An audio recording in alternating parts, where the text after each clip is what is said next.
नमस्कार, मैं हूं रत्ना और आप देख रहे हैं सी न्यूज़ भारत। आए रुक करते इस खबर की ओर। महाराष्ट्र के अहिल्यानगर जिले के राहता तालुका के लोनी गांव में किसानों का गुस्सा फूट पड़ा है। चेन्नई एक्सप्रेस हाईवे निर्माण के दौरान दिए गए मुआवजे को लेकर किसान भारी असंतोष जता रहे हैं और इसे अपने साथ अन्याय बता रहे हैं।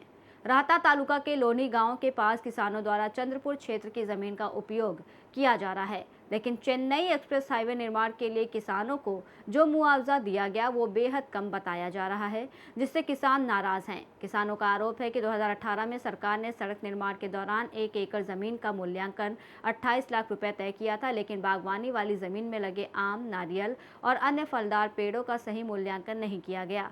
किसानों का कहना है कि उनके 200 से 300 पेड़ों का उचित मुआवजा नहीं दिया गया। स्थानीय किसानों ने इस मुद्दे को लेकर जिले के संरक्षक मंत्री के पास प्रस्ताव भी दिया था, लेकिन उन्हें वहां से केवल जिला कलेक्टर से मिलने की सलाह दी गई।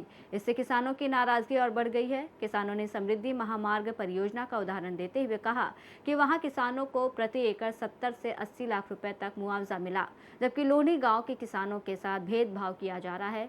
उनका आरोप है कि उनकी बागवानी जमीन को सामान्य खेती योग्य जमीन मानकर कम मूल्य दिया गया है। किसानों का कहना है कि ये उनके साथ जानबूझकर किया गया अन्याय है और उनकी आजीविका का मुख्य साधन खेती है। उन्होंने ये भी कहा कि अगर न्याय नहीं मिला तो उनके पास आंदोलन के अलावा कोई विकल्प नहीं बचेगा। बोला आमच्या क्षेत्रामध्ये आमचे चुलते. तुमचं नाव काय? माझं नाव लक्ष्मण पंढरनाथ कानडे. बर. माझ्या क्षेत्रामध्ये माझे 2-3 गुंठे क्षेत्र जातं फक्त. म्हणजे चुलत्यांचं सगळ्यांचं मिळते. कशामध्ये? 307 गटामध्ये. हा, पण रस्ता कोणता? रस्ता सुरत हैदराबाद रस्त्यामध्ये हां. महामार्गामध्ये. हां. पण ते आता आमच्यात वापसा वाटप झाली पाहिजे, क्लिअर होत नाही ना. म्हणजे कोणाचं क्षेत्र किती जातं हे शासनाने आम्हाला दाखवून दिलं पाहिजे ना आता. बर. आणि एक कोणाची पण ते हक्कामध्ये नाव असलं त्याची पण सही घेणं शक्य नाही, तो देत नाही लगेच. मग ते शासन त्याची पाठपुरावा करावा. आणि आमचं बागायत क्षेत्र असून त्याच्यात निमबागायत झालेलं आहे. ब्रिटिश कालापासून बागायत क्षेत्र आहे ते. त्यात निमबागायत दाखवलेले. आमच्या बोरच्या नोंदी झालेल्या नाही. कनेक्शन घेतलेले बोरसाठी आम्ही, त्याची पण नोंद याच्यात मोबाईल दिलेला नाही आम्हाला. असं कलेक्टरपाशी तुमचं मागणी म्हणायची? मागणी कलेक्टरपाशी आमची मागणी का ती निवाडा करून द्यावा आमचा पूर्ण. तर तुमचं सुरळीत होतं का म्हणजे? आहे की हो, पूर्ण सुरळीत होईल आमचं मध्ये. तुकाराम आंधळते. बर. चंद्रपूरचा रहिवासी मी. माझी स्वतःची जमीन चालली त्याच्यामध्ये काही, हां. आणि गावची बी चालली त्याच्यामध्ये बरीचशी जमीन 18-19 हेक्टर जमीन चालली रोडमध्ये, बर. आणि सगळी बागाची जमीन चालली इडून तिडून. बाजार काय फोडाय नाही? येईन बाजार पडला 70-60 रुपये आम्हाला. लाख? हा. हा, 70-60 लाखांना. बर बर आणि तिकडे 80-90 लाखांना वाटले समृद्धीच्या लोकांना. बर तेव्हा बर त्यांच्या भावाचं आमच्या भाव जेवढं तफावत कशासाठी? बर. मग आम्हाला त्याच भाव द्यायला काय अडचण नाही ना गव्हर्नमेंटला. आहे ना, आहे ना. हां, गव्हर्नमेंट असं करून एकाला असं करून घातलं. उजवा हात डावा हात असं राखलं आणि करून राहिलं गव्हर्नमेंट. असं नाही व्हायला पाहिजे आम्हाला. आमच्यावर अन्याय व्हायलाच नाही पाहिजे, पण सरकार का असं अन्याय करून राहिलं? आम्हाला त्यांच्या भावात जमीन जात तरी आम्ही सहकारचे सभासद हे लोक. तुमच्या गावचे पालक मंदिर आहे, त्यांच्यापर्यंत काही तुमच्या समस्या गेल्या आहेत का? पालक मंत्र्याच्या समस्या गेल्या, त्यांच्या पुढे हात जोडून बोलून सगळं झालं शेतकऱ्यांचं. काय आश्वासन दिलं मग? तर ते म्हणते आता तुम्ही कलेक्टरकडे पुढे जा, त्यांचे काय म्हणता काय नाही विचारून या, पहा तपास करा. कलेक्टरही म्हणतात जसं आलं तसं पाहतोच आम्ही करतोच आहे बाबा हो. पण तुमचं जे काय असेल तुम्ही पाहून घ्या बाबा तिकडे काय असेल ती. म्हणजे असं समस्या आहे कलेक्टरची बी. तुमची आता शेवटची इथून पुढे दिशा काय असेल?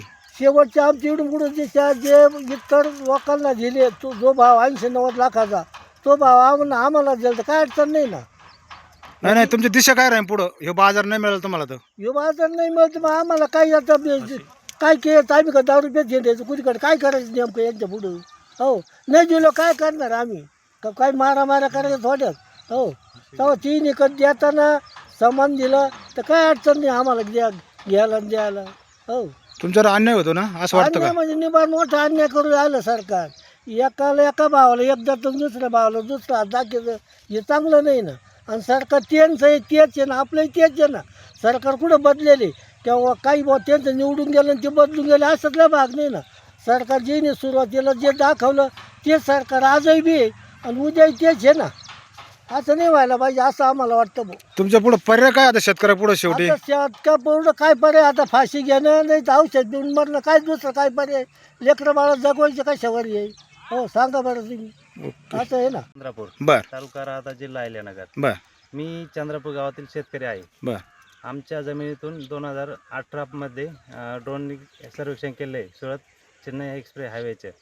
तर त्यासाठी आता त्यांनी ठराव काढला आणि मूल्यांकन काढलं आमच्या जमिनीचं. काय मुलं काढलं आता म्हणजे एक एकरी 7 लाख रुपये, 7 लाखाचे 4 पट देणार आम्हाला ते. म्हणजे एकरी किती? 28 लाख रुपये. बर. आणि आत्ताचा भाव जर बघितला, आम्ही आता जर तशी जमीन जर विकली तरी 50 लाखांची जाईल आमच्या इथली जमीन. झाडांचं काय मूल्यांकन काढलं? नारळ असन, परत तुम्हाला सांगतो चिक्कू असेल, आंबे असेल, विहीर असेल, शेड असतील, यांचं मूल्यांकन काय काढलेलं आहे? आंब्याचं नारळ झाड जर असेल त्याचं 200-300 रुपये मूल्यांकन काढलेलं आहे. बर आणि आमची जमीन पूर्ण बागायती आहे. त्यांनी जिरा दाखवली, असा भेदभाव का? बर. आमची तर 24 तास पाणी, उन्हाळ्यात पाणी, आता पण पाणी जमिनीला, तरी जिरा जमीन दाखवली. ते 87 का 88 लाख रुपये एकराप्रमाणे देते. रस्ता कोणता आहे? समृद्धी महामार्ग मग तुम्हाला का देत नाही हे सरकार? हा आमच्यावरती अन्याय केलेला आहे त्यांनी. सरकार सरकार एकच आहे, पण बर. तरी आमच्यावर अन्याय केलेला आहे. असं का? आम्ही काय पाप केलं का? आम्ही देशासाठी जे करतोय ते काय आमची चुकी आहे का? जमीन देतोय तर मग आम्हाला योग्य मोबदला दिला पाहिजे ना.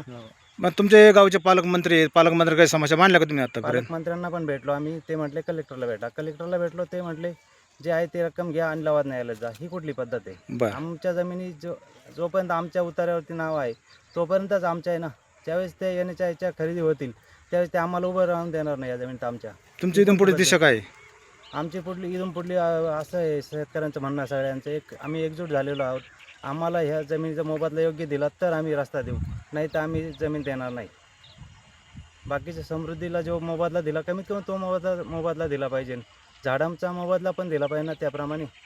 झाडांचा मोबदला काय देत नाही याचा अर्थ असा होतो 200-300 रुपये झाडाची किंमत नर्सरीमध्ये घ्यायला गेल्यानंतर. आम्ही 5-6 वर्षापूर्वी 2018-17ला आम्ही ज्यावेळेस झाडं लावली शेतकऱ्यांनी, त्यावेळेस रस्त्याचे ड्रोनचे काही सर्वेक्षण नव्हतं, तरी पण त्या झाडाची आम्हाला किंमत 500-1000 रुपये बसलेली.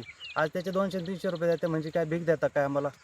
तुमचं क्षेत्र वैयक्तिक जातं वैयक्तिक माझं क्षेत्र 40 गुंठे जातं आहे आणि अख्ख्या गावाचं तुमच्या साधारणतः अंदाजित 17 हेक्टर जात आहे. 7 हेक्टर. 17 हेक्टरच्या आसपास.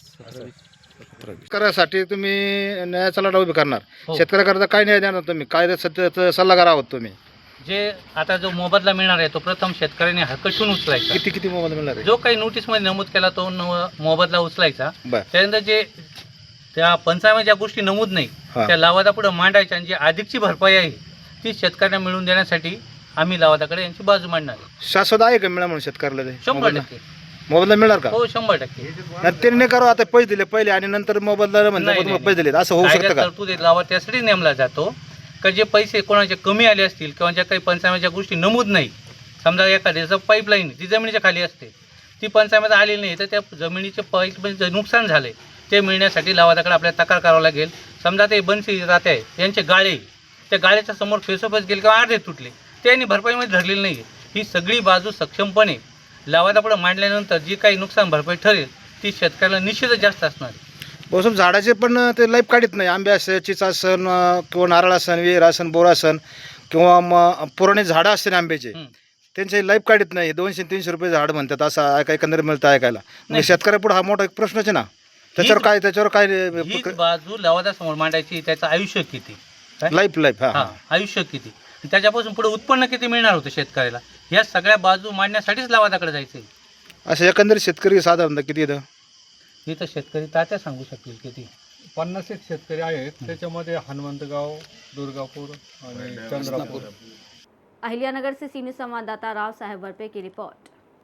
किसानों ने प्रशासन से तुरंत उचित मुआवजा और पारदर्शी मूल्यांकन की मांग की है, अन्यथा आंदोलन तेज करने की चेतावनी दी है। रिपोर्ट में फिलहाल इतना ही। देश और दुनिया की तमाम बड़ी खबरों के लिए देखते रहिए सी न्यूज़ भारत।